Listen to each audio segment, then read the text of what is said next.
Whenever Satella is mentioned in Re-Zero, most characters react the same way. Fear, hatred, despair. To them, Satella isn't just a witch. She is the greatest calamity in history. The woman responsible for events that shaped the world for centuries. The witch who supposedly destroyed half the world. But there's something strange about that image. Because the further the story progresses, the harder it becomes to see Satella as the absolute villain everyone believes she is. And before we continue, I want to hear your opinion. Do you think Satella is truly Subaru's greatest enemy? Or is there something about her that we still don't understand? Because when we analyze the anime, the light novel, and some of the biggest mysteries in Re-Zero, a very uncomfortable question begins to emerge. What if Satella was never the real problem? It all starts with something most viewers accept without questioning. Return by death. The most important ability in the entire series. The power that allows Subaru to return to the past whenever he dies. For a long time, the explanation seemed simple. Satella gave this power to Subaru. But there's a detail that very few people stop to think about.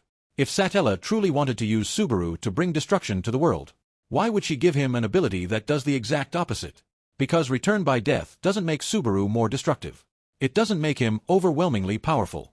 It doesn't turn him into a weapon. It turns him into someone capable of saving people. Someone capable of preventing tragedies. Someone capable of stopping disasters before they happen. And that creates the first major contradiction. The greatest calamity in history gave the protagonist an ability that constantly reduces suffering. But things become even stranger. Throughout the story, Satella has countless opportunities to harm Subaru. And yet she almost never does. In fact, many of her actions end up protecting him. And perhaps the best example comes during the Sanctuary arc. When Subaru finally meets Satella face to face. Many fans expected to see a monster. A mad entity. A force of pure destruction. Instead, they encountered something completely different. Satella doesn't ask Subaru to destroy the world. She doesn't ask for revenge. She doesn't demand to be freed. She says something very specific. She asks Subaru to value his own life. At first glance, it seems like a simple scene. But when you analyze the context, it becomes one of the most important moments in the entire story. Because in that moment, Satella demonstrates genuine concern for Subaru. Something extremely strange for a character who is supposed to be the ultimate villain. But there's another detail that almost nobody talks about. Throughout the different arcs, several characters connected to the distant past react strangely when Subaru is present. Some seem to recognize him. Others feel an unexplained sense of familiarity. And that connects directly to one of the biggest mysteries in Re-Zero. Why does Satella love Subaru? The most common answer is simple. She's obsessed with him. But the light novel increasingly suggests that the truth is far deeper than that. Because Satella claims to love Subaru before he has done anything. Before he saves her. Before they build any relationship. Before they truly know each other. And that creates a massive problem. How can someone love Subaru in such a way? Unless there is a connection between them that we still don't know about. And this is where the real secret begins. Because perhaps the mystery was never Satella's love itself. Perhaps the mystery is how much Satella already knows about Subaru. The further the story progresses, the more clues begin to connect Subaru to ancient events. To historical figures. To names that existed centuries before his birth. And even to mysteries that predate the current era of the world. This is why many light novel readers have started viewing Satella differently.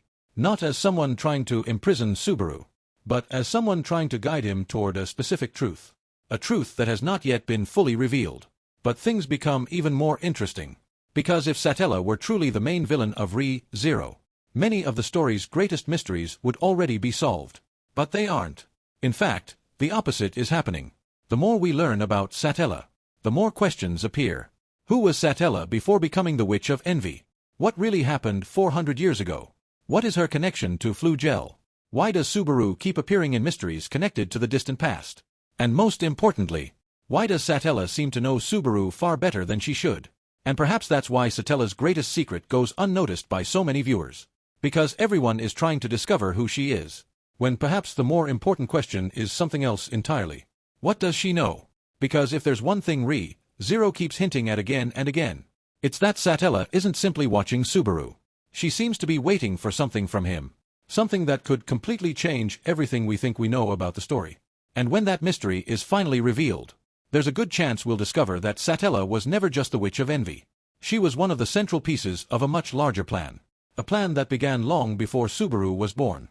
And a plan that may explain why she continues protecting someone the world sees as nothing more than an ordinary boy. And what about you? What's your theory? Does Satella truly love Subaru? Or does she know something about him that has yet to be revealed? Leave your thoughts in the comments.